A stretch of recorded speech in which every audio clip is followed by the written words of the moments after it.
keep striving for this religion that we preach. Keep pushing for nothing's ever out of reach. Because the time we keep on driving, it's all that much we go. The time we keep on fighting, and these colors I wear will be sold through the skins of my soul.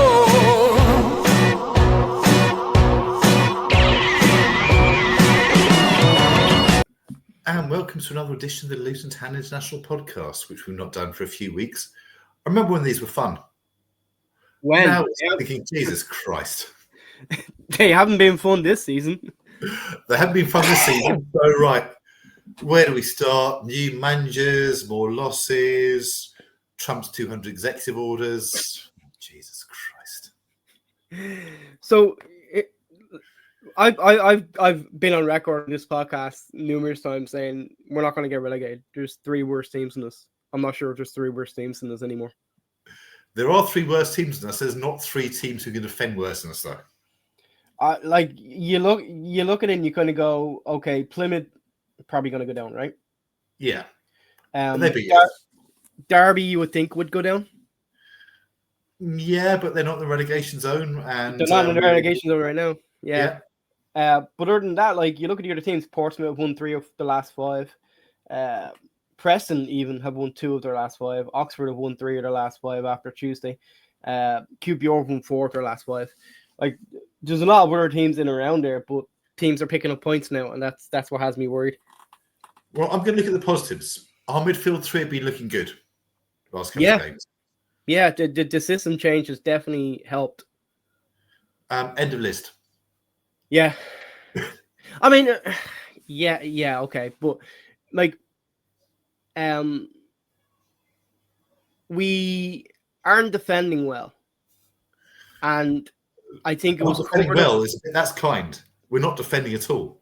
I think it was covered up on last Saturday against Preston, just simply because Preston had no interest in even trying to shoot the ball towards the goal. I don't think they had a shot on target, did they?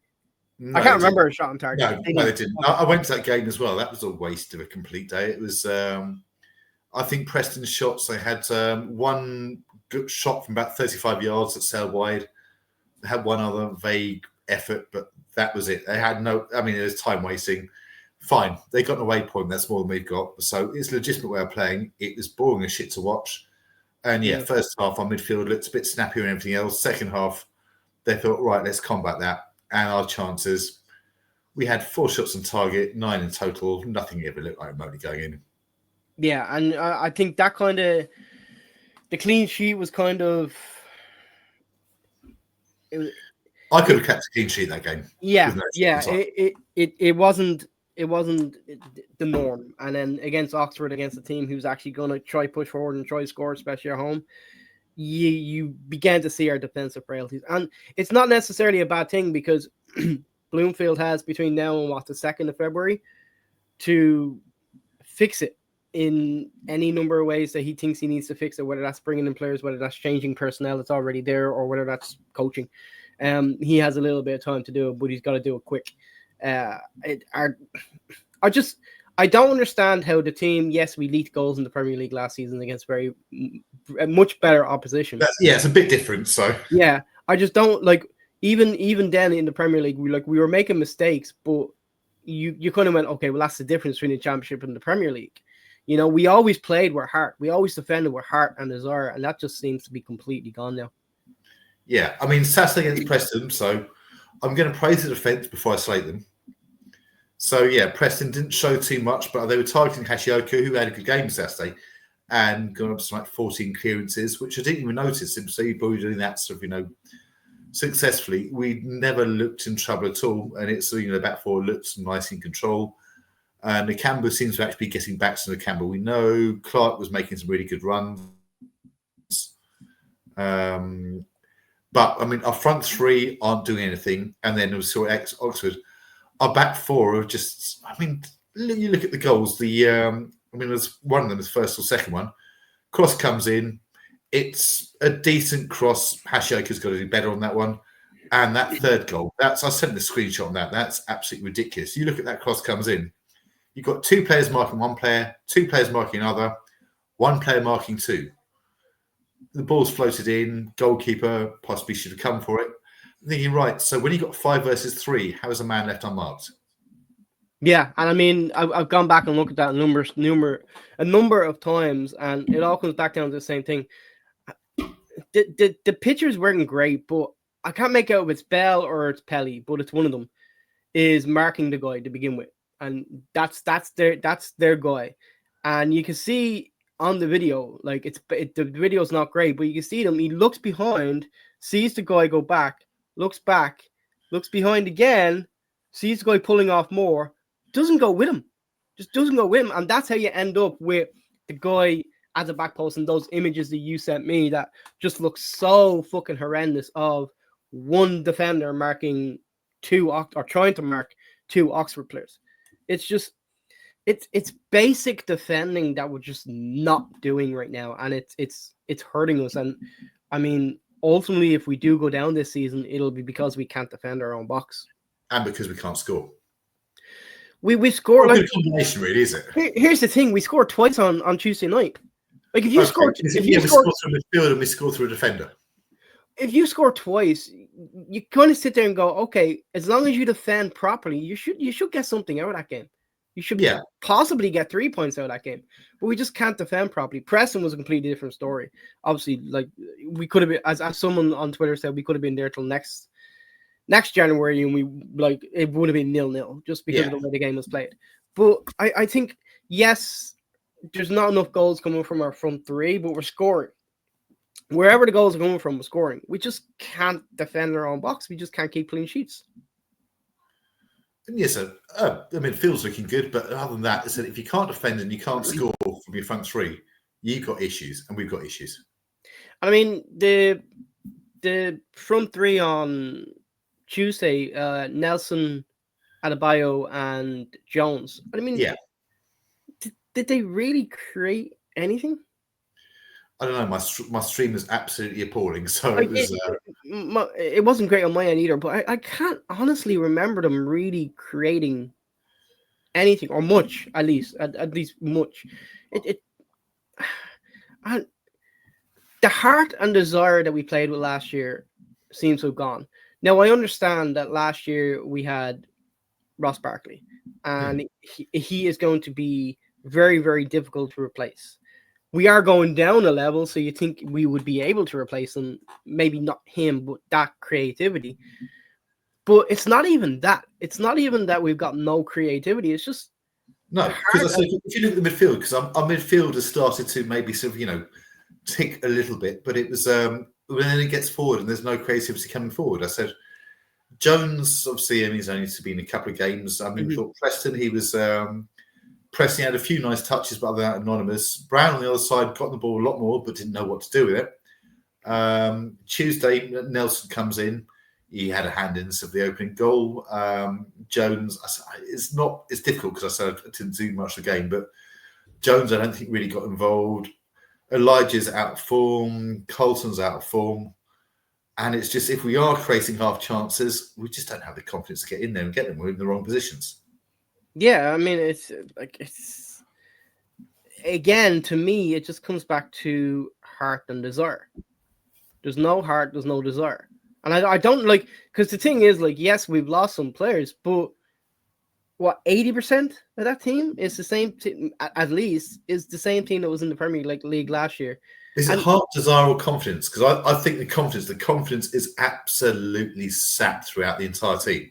The confidence is definitely low. There's no doubt about that. The confidence is definitely low. But even if you're not playing with confidence, the heart and desire can still be there.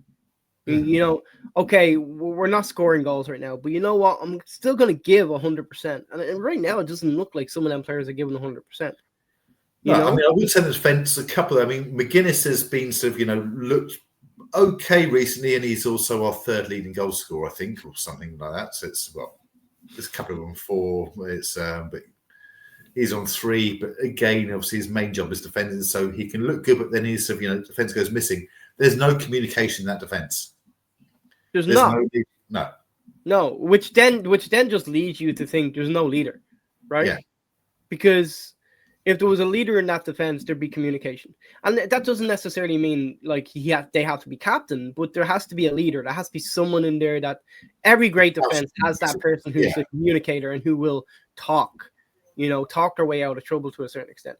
And if it's not one of your defenders, then it's normally your goalkeeper. And Kaminsky ain't that sort of goalkeeper either. And I've got no problems with Kaminsky. He saved us this season from probably getting beaten by a lot more than we should have in certain games. But on Tuesday night, I felt he could have done better with the first goal. Because he got a hand. It's no, damn you do, damn you don't. If you don't get a hand to it, people think, oh, it's right in the corner. If you do get a strong hand, it still goes in. Thinking, oh, keeper could have done better, but I think he could have done better for the first one. I think the third. I think the third he could have done best because that ball's hanging there, and it's if no one's coming, he could have come out and claimed that. Yeah, but that's another thing. He's not great at that. He's never been great. He's more of a kind of stay on your line type goalkeeper and stop the shots, which is fine because I used to be that type of goalkeeper as well, so I can't condemn that. Yeah, I mean,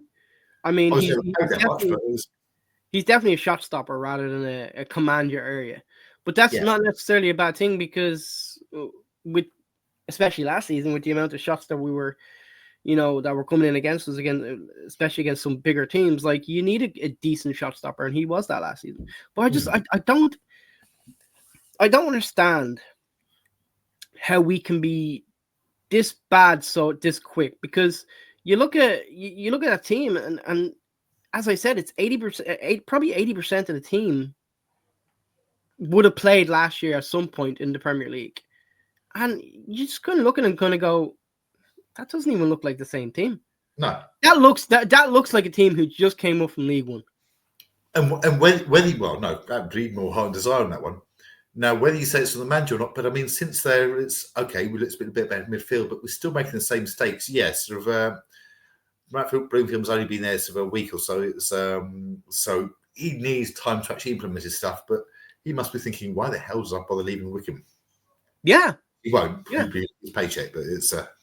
I'm sure he's getting very nicely rewarded for it. But I mean, but at the same time, as like. We could have really done with the new manager bounce. Don't get me wrong, especially with the precarious position we're in. But do you really want that? Because, like, as a lot of people say, like, you get the new manager bounce, and he's not really seeing down what this team is made of. Like, so you're gonna totally go off me here because I'm gonna reference Manchester United. But you look at Amarin's start to life at Manchester United, and I would not have a problem with Luton having that same start under Bloomfield. I want to stay up, but he's got to see where his problems are. And like Amarin at United is seeing where his problems are. Like I think he came out and said it's the worst United team in history. Like you need to see where your problems are. There's no point in getting a new manager bounce and then 6 months down the line having all those problems come rushing back when you're trying to stave off, relegation or trying to go buy someone in the summer. It's just. There's no point. So, I think the Man United manager turned around and said he needs 6 transfer windows. I'm thinking he's not going to get 6 transfer windows. He's not. But how many transfer windows do you think Bloomfield needs? Well, one thing I will address, there's been ridiculous comment people saying January, get rid of this player, this player, this player, this player, about 6 players, then bring them in. That's not going to happen in January under contract because it's you cannot be that overreactionary. And also you have to get the players in. You're thinking, right, just be realistic on what we've got. So who's out of form, who could be savable. You can't just say, right, you're released. I'm going to buy another 7 players. That's not going to work. So I think he needs 4. And I'm including this one in it. So I think he needs this one, he needs the summer, he needs next January, and he needs the summer after that. But realistically, you're looking at the average time that our manager stays in the job is 18 months. Will he get that second summer? Because we bring the average up, to be fair. We bring the average up. Maybe we shouldn't. The scum bring it right down. But I mean, like, it's. I don't know. Like, all I'm really hoping for now is that we stay up. Yeah. That's really like, and I'm not even confident of that. If I'm being totally honest, it'll be a complete and utter embarrassment to go down again this year. especially after all the noise we made last summer. You know, we're building a team for the championship. We don't really the Premier League's a free shot, and we're building a team for the championship. I'm not going to use that embarrassment, but I mean, it would be a significant failure. It'd be, but then who is to blame for this significant failure? Because you're now talking two managers. Can two managers be at fault? You want to blame the board, quite clearly. No. No. I want to know where the problems lie. Like, is it just that we're not getting the right managers? Is it all of a sudden that Rob Edwards just wasn't a good manager anymore? If you believe some people on Twitter who say you got some people who are saying, you're right, oh, he just took Nathan Jones's team and sort of, rode his coattails. I do not believe that for a second, because he took a team from mid-table and got us up and then made us compete there. But for whatever reason, he lost his focus. He just, the stress is getting to him. I don't know. Matt Bloomfield's come in. He's been there a week. You can't judge him on that one. The players who did perform quite well in the Premier League, a lot of them are not. So that's just there's a lack of confidence going on there. So everybody can shoot some accusations all around. I don't know what it is. I think it's whether it's we basically inherited of a losing mentality in the Premier League, whether the players think they're actually better than they are because they did perform in the Premier League and should have Premier League moves. It could be any number of things, but just collectively, for whatever reason, the confidence is just gone. So if the players think they're better than they are, surely they've been brought back down to earth by now, right? Because this season has been absolutely fucking terrible. I don't read into these guys who say, Edwards wasn't a good manager. I think Edwards was a good manager. Yeah, you can turn around and say, oh, he took Nathan Jones aside and got him promoted. But when Nathan Jones left us, we were mid-table. Exactly. Yeah, I just made that point. Whether it's tactical or whether it's motivational or whatever, he got us up. He got those players up for a fight. He got those players believing we could get promoted. Yeah. Which, let's face it, like a lot of people beforehand would have gone into that job and been like, oh, we're little old Luton, we can't compete in the championship. He was basically turning around saying, we may be little old Luton to some people, but I firmly believe the players that I've got here can get us to the Premier League. And they did. And I think in certain games last season in the Premier League, especially at the start of it, he looked like he was having to come to grips with it. But once he came to grips with it, like, we fought in every single game. Yeah, there was some games we lost by more than others, but we fought in every single game. Like, if you're saying, oh, well, tactically he was outplayed by Pep Guardiola, what fucking manager isn't or hasn't? He was out this season. He was outplayed or out masterminded by Klopp. Like, again, who apart from Pep, who hasn't? Like, in most games in that league, we were in and around it. We didn't embarrass ourselves in any way, shape, or form. I don't know what's happened this season. I do believe his confidence went. And I think it was earlier in the season his confidence went and it never came back. I think he'll get another job, and I think he'll be successful in other jobs. I think he does. I wish him well when he does. I think it's but I think you've seen some people saying, oh, people leaking managers. Maybe we get him a thought. No, for God's sake, give him 6 months off. Just let him sort of because he was looking like it was getting to him. Yeah, and the only thing I think I would criticize him for is that he never tried something different. Like you opened the podcast here. We spoke about the midfield looking better, and one of the reasons why the midfield is looking better is because you've got a little bit of extra steel in there. You've got an extra man, you've got an extra body, whatever it may be. We're not being played through as easily as we were earlier in the season. That would be my only critique of Edwards, is that he never tried to change it. And I don't know why he didn't, but it was his principles he stuck by. That would be my only criticism for him. I think he did a really, really good job in getting us to the Premier League. I think he made us look good when we got to the Premier League. In the case of being in games and being combative and being in there and in fights. I don't know if this summer he wasn't backed or he didn't get the players he wanted or agents and fees were just ridiculous or whatever it may be. I just think this season started off badly, and I just think it went from bad to worse really quickly for him. Yeah. And it was I've never been one for calling for managers to go. I don't think you have either. I know some people are saying, right, sort of after a couple of games, he needs to go. And I thought, right, not necessarily a magic bullet. And it's not. Changing manager isn't a magic bullet. Obviously, it was felt sort of 4 defeats in a row. They're thinking, right, just the confidence they thought they have to act, and fair enough. That's the board. They do what they want. And it's probably right in that situation. It probably should have been slightly sooner, but I was never going to call for it. It definitely should have been sooner. And like I'm not one for calling for managers, and I don't think I ever came on here and said he should go, but I also came on here and said, you know, we need a change. We need something. Something needs to happen now. And I think the board left it maybe through 2 months, 3 months too late. If they're looking back at it and they're playing hindsight, and obviously hindsight's easy to look back and say, oh, we got it wrong. I think he should have been gone end of October, beginning of November, when that international break was. I think it was like the first week or second week of November. I think he should have been gone then. I think that should have been it. Give a guy a week of a break to get in and get to know the players, because right now Bloomfield playing it on the fly, which is not ideal either. But I think he should have been gone a little bit sooner. But once I got past the point, I was very adamant on here that he should get to the end of the season.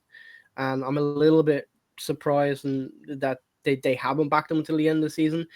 Not to have a go with the board, but it seems pretty suspicious that his time was limited after the fans turned on the board and not on Edwards. It's, well, a few fans say it's a tricky one. I mean, I think timing's never going to be great, but I mean, I saw some people calling for some, new manager. I mean, I saw someone, I think it's all right, Rob Edwards has got his coat on, so means business. Someone commented mid-game, hopefully his coat on and he's walking straight out the door. This was mid-game and we were drawing at the time. I mean, yeah, he lost a lot of goodwill towards the end. Just again, not necessarily his fault, because the board have to make a decision. But I think he lost a little bit of goodwill near the end, where it was pretty fucking obvious, and it was just a case of for me, it was a case of, why are you checking him out there week after week after week? This is not the solution. You have to know by now.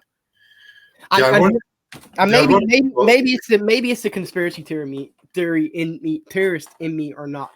But one of the things that Gary Sweet said after they'd finally parted way with Edwards was, there's no Candlestein meetings at midnight with new managers and yada yada yada. Yet it was pretty suspicious to me that you would then go and play Forest in the Cup with a new formation of 4-2-3-1, and you then bring Matt Bloomfield in, who for 75, nearly 80% of his games at Wickham played a 4-2-3-1. I'm going to now, go this. maybe it's just a coincidence. Maybe it's just a coincidence. But right, what formation did we play against QPR with Rob Edwards in charge? QPR. Okay, that was the game you lost 3-0? No, that was the game we lost 2-1. 2-1. I'm going to say probably 4-2-3-1, just because you're bringing it up. It was 4-2-3-1. Yes. And then his assistants. So that was once. That was once in how many games he played that formation? However, but you're saying, it's a coincidence there. So what do they do? Send Rob Edwards out to QPR? Oh, right, we might be sacking you. So could you try and play this formation? Then to his assistants, we're sacking you after. So can you play this formation because he plays that? That's a conspiracy theory. I'm just saying it's a little bit of a conspiracy theory that, they played a formation that the incoming manager played quite a bit during his time at Wickham. And you can take with it what you want. Getting sacked, his assistant getting sacked would play that formation, just the incoming person. Here's the thing as well. Like, I don't understand. I understand because you need a management team in place, but I guess you could have gone with Lawless or someone from the youth team. I don't understand why Trollope and Coyle stayed for the first game as well. I just don't understand it at all. It was pretty obvious they were going to go. Like, no matter who it is, like you're a new manager coming in, you're bringing your own people with you, and it's not like it's an analyst at the club or whatever, where you can kind of go, no, we're going to use this guy for a little bit, see what he's like. Most managers coming in bring their backroom staff with them. So it was pretty obvious. Not straight away, though. So it's not always straight away, but they normally always bring at least one or two. And then over a period of time, they changed other things at the club. I think it was pretty obvious whoever was coming in was going to bring in the system manager and a first team coach. Yeah. No matter who they were. So I think Trollope and Coyle going into the Forest game, I think probably would have done pretty much whatever they were told because they knew they were being paid off then after that game once Bloomfield or they kept the same information Rob Edwards kept in the game against QPR where we could have got something. Say that again? He kept the same information that we played against QPR where we could have got something. And again, that goes back to my point of he was a bit too stubborn when it came to not changing things, you know? So then he changed it. So I think that just blows the conspiracy theory out of the water. It's I don't think it does. I don't think it does. We'll let the 5 listeners decide. They can let us know. If you're telling me you play these formations of, so a manager getting sacked and his assistants getting sacked, decide, but we'll play the formation of the incoming manager. I think that's absolute bullshit. I think if you're going out the door anyway and someone comes to you and says, hey, do me a favor, play this formation, you're probably going to do it. You don't, because you don't want to be you don't want to be seen as rocking the boat either. Just gonna go, yeah, whatever. No one expected us to be Forest anyway, so it's not like it's a league game where you're expected to win. You're playing that formation. You're playing Forest in the cup. You're not expected to win it, especially how Forest have been playing this year. Jesus Christ. But yeah, I looked at that and then I was just like, Maybe it was something that they were looking at. Maybe it was something that with the players coming in, especially with Jones, that Edwards was looking at and was going to maybe start trying to play. But the fact that he played 3 at the back for 95% of his games. He did play 4 at the back at times as well. Then he tried it. And I think it's more like Fan became available as well. So I think that could have come into thinking. And that's why I said 95% of the games he played 3 at the back. Yeah, it just seemed a little fishy. I think you've just read way too much into that with absolutely no justification whatsoever. I don't know. I think I've got a couple of kittens. They make noises less pathetic than that. I'm just saying it's something to think about. It's something to look at and go, that's interesting. Right. So if your boss comes to you and says, right, I want you to do this in the job. By the way, I'm sacking you after that. But before you do, can you change your working practice and do that? You'd be saying, fuck you, wouldn't you? I'd probably just walk out. Sorry. I'd probably just walk out, but here's the thing, like, it's different. Like, Coyle, as I said, Coyle and Trollope knew, but I would say they knew before that Forest game. Look, lads, chances are that this guy's going to want to bring a chance to be doing it, yeah. This guy's going to want to bring his own people in, so you're in charge for this game, but this is probably it. And it's a chance for them to show what they can do as well, because I think for the most part they've been assistants, right? So it gives them a chance to show that they've got something about them. Not given it's only one game, but still, one game you're not expected to win because you're not expected to win. No. And we gave a decent account ourselves in that game. To be fair. We did, which was surprising. We actually did. We gave a decent account of our games. Again, considering how well Forest have been playing this year. But yeah, it's just... I mean, that not to get off topic of Luton Town, but that's something that's just baffled me is how well they've done this year in the Premier League. Like, if we'd have stayed up last season at their expense, like, any chance we'd be... I think we'd be very, very...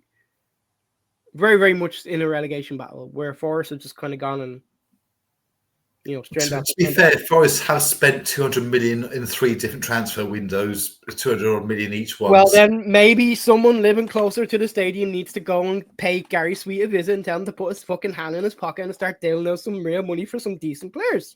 Yeah, I'm sure he's got 600 million just sitting in his back pocket, and it's he's got at least 100 somewhere. Oh yeah, actually, that's fine. Yeah. Tell you what, don't worry about the stadium. We'll just take 100 million. We'll put it onto players and hope they come good. What would you rather? I would like to see us invest in the squad instead of going after free transfer signings who are consistently injured, and we know are consistently injured because that's what their history tells us, that they're consistently injured. We have spent money on players as well. I mean, we spent 10 million, well, probably about 8 million on some bloke who only just made the Irish squad. Exactly. Spend your money wisely. I mean, Jesus Christ, he couldn't get into the Ireland team, and you're paying $8 million for him. We just paid $5 million for Jones. That was kind of, if that's the case, just go to the League of Ireland and pick someone up there. You'd pay like what, $1,750,000? Are you talking lira? Lira? No, I'm talking euro. Sorry, Brexit, forgot. But you know what I mean. Like, I have no problems with signings like Jones because he's in a decent range, and even McGuinness to a certain extent, he's in a decent range. McGuinness actually looked okay recently, and I think there was a player in there. I think long term. If you get the right partner with him, do you know what? Like talking about this now, and I've said on numerous podcasts, like I probably wouldn't be able to watch games with him playing again comfortably, but I think McGuinness needs someone like a Lockyer. Yeah, I was thinking even I mean obviously Locks. I think if he'd not been injured, he would have probably been playing back by now. But you almost need to put him behind the goal just to shout at the defenders and say, "What the fuck are you doing? Get there, get there." It's not a bad idea.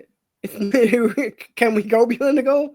Stick him as the ball boy or something. I don't know. He can point his crotch to them and say, "What are you doing? You go there, you go there." But seriously, like that seems to be the major problem right now. There's not a communicator. I love Carlton Morris. I do. I love Carlton Morris. He's not a communicator. He'll yell at people, and he'll give Liam Walsh a good push when he gets sent off for a stupid tackle twice in the space of like a month. But I don't think he's not a communicator in the organizational sense. He's not a defender, right? I mean, I've always thought ideally a captain should be a defender, as either a centre back or a midfielder.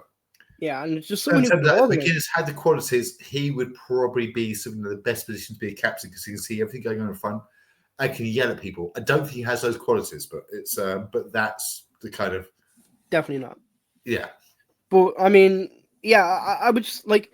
I'm not completely against the transfer policy that the club seem to have in place of buying young, so then we can sell on at a decent fee. Like I have no problem with that, but as long as the young players are a decent level, here's the thing: you don't want to be buying a young player realistically at this stage and sticking him in the reserves or whatever for 2 years, 3 years, like we did with Taylor, and then selling him on. Like that's no use to you. You need someone who's at a decent age that can come in and play right now. Like there have been transfers where I just think they've got it completely wrong. Like I just don't get it. Like I do not get the Moses transfer. Don't get the Baptiste transfer. Baptiste, I think, is a quality player if you kept him fit, which I think is a gamble on that. There's no like. That's the bit that frustrates me the most is that he's a quality player. Okay, go on, finish your sentence. If he's fit, his past history tells us he's not fit. He's very, very rarely fit. But there's some players that can work for him. I mean, Burke again, okay, with that disclaimer, but Burke is a Premier League quality defender when fit, and he played about 30 odd games last season. But there's no point in saying that. Like if you're following up with when fit. Like I know any player can pick up an injury. Don't get me wrong. Any player can get a bad injury that's gonna hurt them longer term. But I mean, Jesus, like how many games has Baptiste played for us this season? It can't be in double digits yet. But you also get some people saying, "Oh, I'd sell him or get rid of him. He's under contract. People aren't going to sign injured players." But then again, the same people have been saying, "Well, why is Chong not starting? Because he's got a fucking hamstring injury." It's not rocket science. To me, I'd keep Chong as far away from the team as possible, but that's just me. That's your Man United love stroke, hate stroke, don't know stroke, confused stroke. Hang on, you're not allowed to do anymore. There's an executive order. You're one or the other.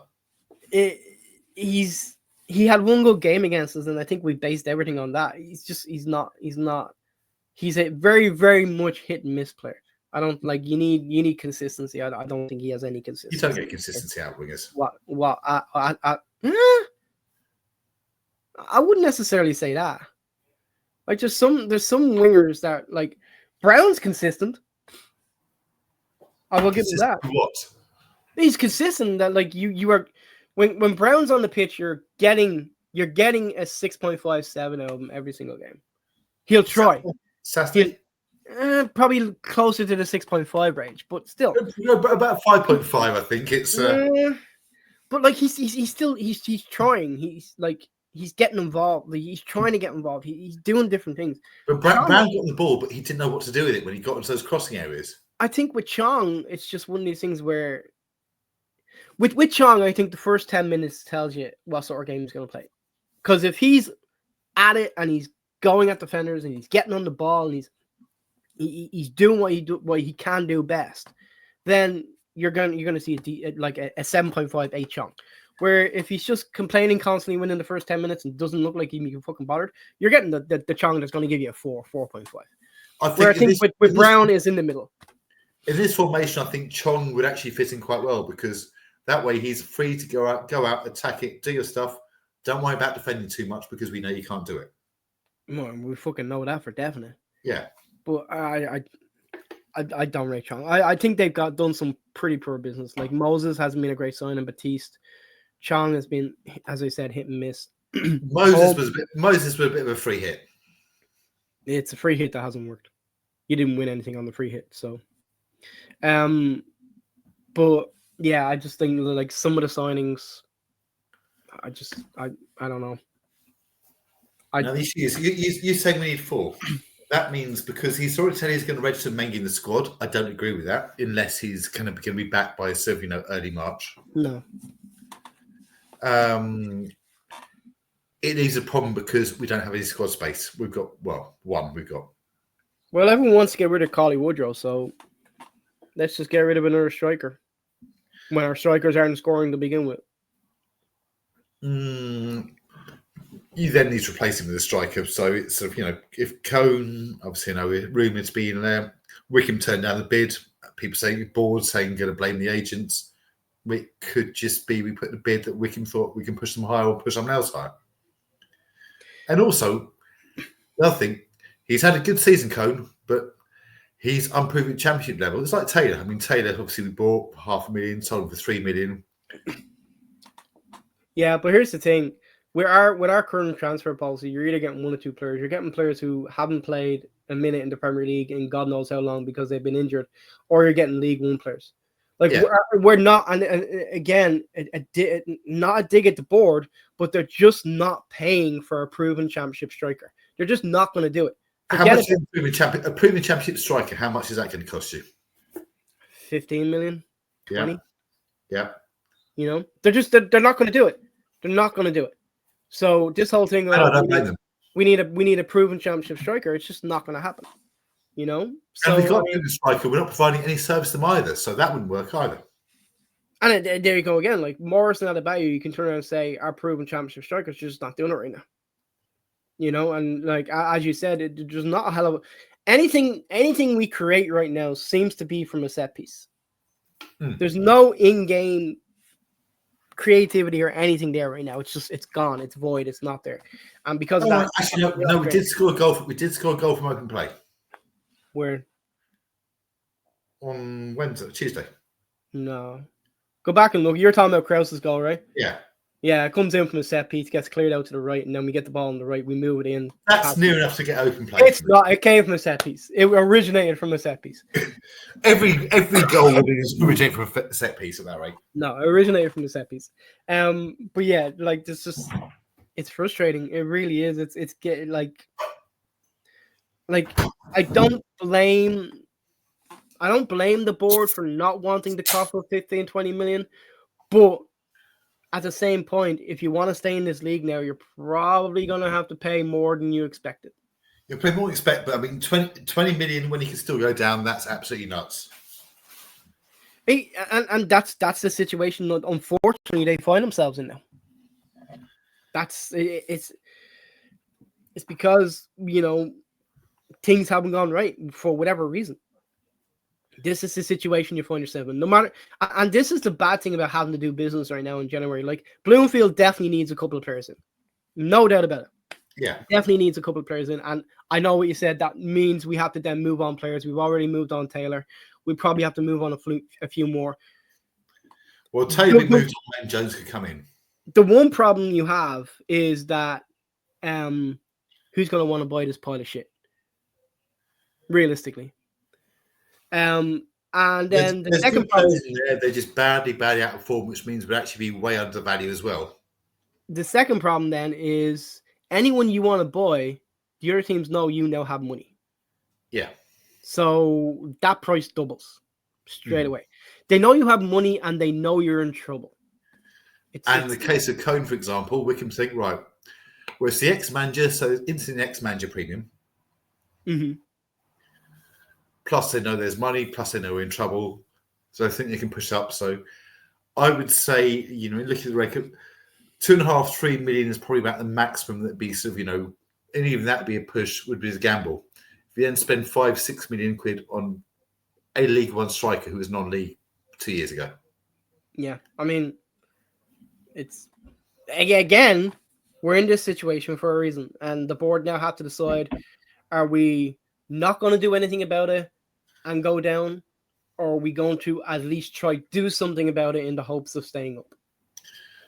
It depends whether Bloomfield says, yes, these players are good enough, I can work with them and turn it around, or no, I need some fresh blood absolutely fucking urgently. I think he's saying, no, I need some fresh blood pretty fucking urgently.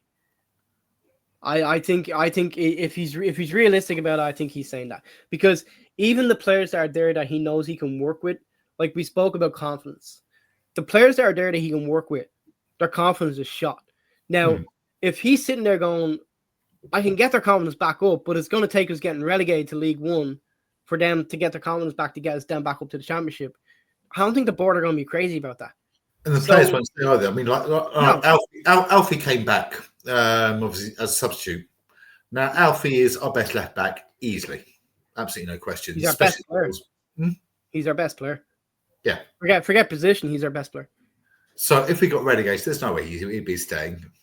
Yeah, and this is the other thing as well. Like, Doughty right now, at the beginning of this season, his price was probably the most it was ever going to be. Mm-hmm. Now, obviously, we didn't realize how bad this season was going to go.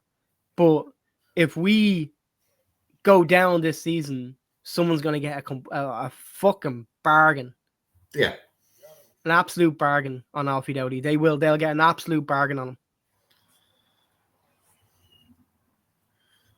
So. And that again, that's because of what's going on with the club.